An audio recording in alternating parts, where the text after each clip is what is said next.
দর্শক, গত দুদিন থেকেই শাহবাগ উত্তাল হয়েছে ইনকিলাব মঞ্চের আন্দোলনে। শাহবাগ ব্লকেড করার ঘটনা আমরা দেখেছি। গতকালকে অবশ্য এক পর্যায়ে শাহবাগের ব্লকেড সরিয়ে নিয়ে আজিজ মার্কেটের সামনে অবস্থান নেওয়া হয়েছিল, কারণ তারেক রহমানের ওসমান হাদির কবর জিয়ারত করতে যাওয়ার কথা ছিল। সেই সময়টা তারা শাহবাগ ছেড়ে দিয়েছিল, আবারও শাহবাগে অবস্থান গ্রহণ করেছে এবং রাতে তারা অবস্থান ছাড়বে না, আজকে রাতেও অবস্থান ছাড়বে না, এই ঘোষণাটা গতকালকে দিয়েছিল। এবং সেই অবস্থায় আমরা দেখেছি এবং সেই অবস্থাতে একজন উপদেষ্টা সেখানে গিয়েছিলেন, গিয়ে তাদেরকে বোঝানোর চেষ্টা করেছেন, কিন্তু তাতেও কোনো কাজ হয়নি। ইনকিলাব মঞ্চ থেকে নতুন কর্মসূচি হিসেবে আজকে সারা দেশে বিভাগীয় শহরগুলোতে অবরোধ কর্মসূচি ডাকা হয়েছে। তার মানে ইনকিলাব মঞ্চ হার্ড লাইনে যেতে চাইছে। এর পরের কর্মসূচি কি আসতে পারে সেটা এখন দেখার বিষয়। উপদেষ্টা সেখানে গেলেন, তার কথা তারা শুনলেন না। উপদেষ্টা কি বলতে চাইলেন, ইনকিলাব মঞ্চ কেন সারা দেশে অবরোধের ডাক দিল, চলুন একটু জেনে দেখি এই ভিডিওতে। থাকবেন পলিটিক্স টিভির নিয়মিত আয়োজনে।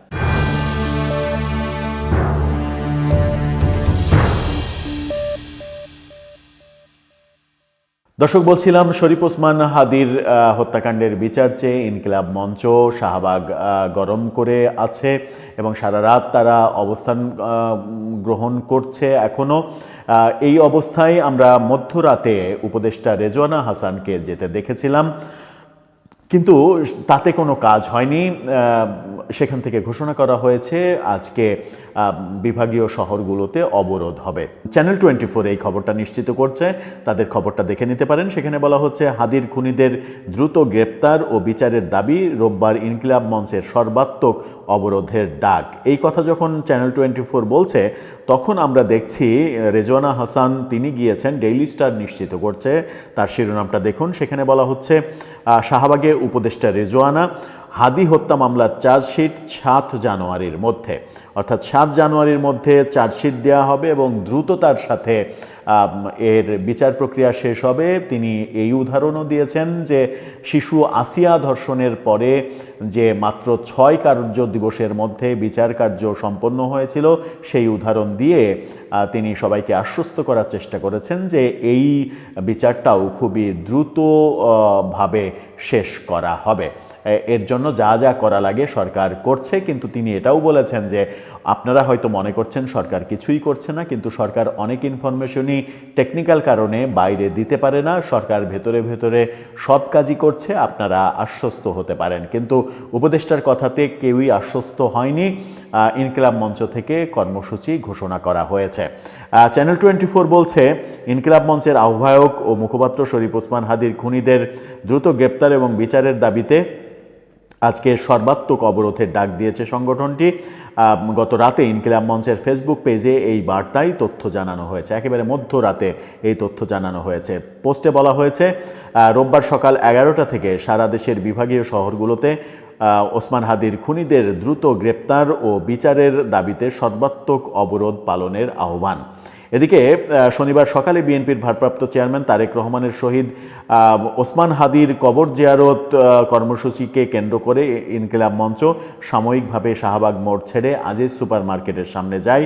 12টার দিকে, 12:30টার দিকে আবারও তারা চলে আসে শাহবাগে। এর আগে ইনকিলাব মঞ্চের সদস্য সচিব আবদুল্লাহ আল জাবের ঘোষণা দেন, হাদি হত্যার বিচার নিশ্চিত না হওয়া পর্যন্ত শাহবাগ অবরোধ কর্মসূচি চলমান থাকবে। সেই ঘোষণার পরিপ্রেক্ষিতে টানা দ্বিতীয় দিনের মতো ইনকিলাব মঞ্চের অবস্থান কর্মসূচি চলে। শনিবার রাত 9টায় সরেজমিনে দেখা গিয়েছিল ইনকিলাব মঞ্চের নেতাকর্মী, শিক্ষার্থী, সাধারণ মানুষ শাহবাগ মোড়ে অবস্থিত হয়ে অবস্থান নিয়েছে। বিপ্লবী গান, কবিতা আবৃত্তি, নানা স্লোগানে মুখরিত শাহবাগ। আন্দোলনকারীরা আমার ভাই কবরে, খুনি কেন বাহিরে, এই ধরনের স্লোগান দেন। অর্থাৎ আজকে সারা দেশে বিভাগীয় শহরগুলোতে অবরোধ ডাকা হয়েছে। বিভাগীয় শহরগুলোতে অবরোধ যদি হয়, সেই ক্ষেত্রে গাড়ি ঘোড়া চলবে কি না সেটা একটা বড় ব্যাপার। দূরপাল্লার গাড়ি চলার ক্ষেত্রে কি অবস্থা হবে, সেগুলো ছাড়তে পারবে কিনা সেটা একটা ব্যাপার। যদিও মানে হরতাল ডাকা হয়নি, অবরোধ বলা হচ্ছে, সেই অবরোধ কতটা স্বতঃস্ফূর্তভাবে পালিত হয় সরকারের আশ্বাসেও তারা যেহেতু আশ্বস্ত হচ্ছে না, তার মানে বোঝাই যাচ্ছে যে সরকারের সঙ্গে তেমন কোনো সমঝোতার ব্যাপার এখন পর্যন্ত ঘটেনি। তাহলে সরকারের আর কি কি করণীয় রয়েছে?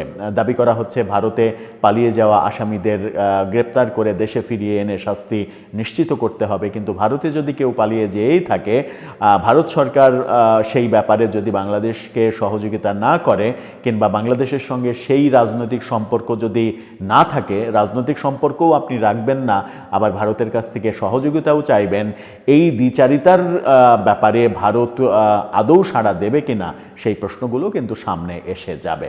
দর্শক, আপনার কি মনে হয় এই যে অবরোধ ডাকা হলো এবং এই যে শাহবাগে দিনের পর দিন ব্লকেড করে রাখা হচ্ছে, ঢাকা শহরে অসহনীয় যানজট তৈরি হচ্ছে, এর থেকে পরিত্রাণের উপায় কি? এই আন্দোলনটা কি অন্যদিকে গড়াচ্ছে? এই আন্দোলনে আরও অনেক বেশি লোক জমায়েত হয়ে ব্যাপারটা কি নির্বাচন বাধাগ্রস্ত করার কোনো ব্যাপার ঘটবে? তৃতীয় কোনো পক্ষ এর মাঝে ঢুকে পড়ে ওসমান হাদির এই ইস্যুটাকে কেন্দ্র করে নির্বাচন বানচালের চেষ্টা করতে পারে কি কেউ? হাদির ভাই, ওসমান হাদির ভাই কিন্তু দাবি করেছিলেন যে হাদিকে হত্যাকাণ্ড এটা মূলত নির্বাচন বানচাল করারই একটা প্ল্যান, একটা ষড়যন্ত্র। সেই ক্ষেত্রে তৃতীয় কোনো পক্ষ এই আন্দোলনের মধ্যে ঢুকে নির্বাচন বানচালের কোনো ষড়যন্ত্র যেন করতে না পারে, সেই দিকেও বোধহয় দৃষ্টি রাখা উচিত। দর্শক, আপনার কি মনে হয়, কি হচ্ছে, ঘটনা কোন দিকে যাচ্ছে? আপনার মতামত জানিয়ে লিখতে পারেন আমাদের কমেন্ট বক্সে।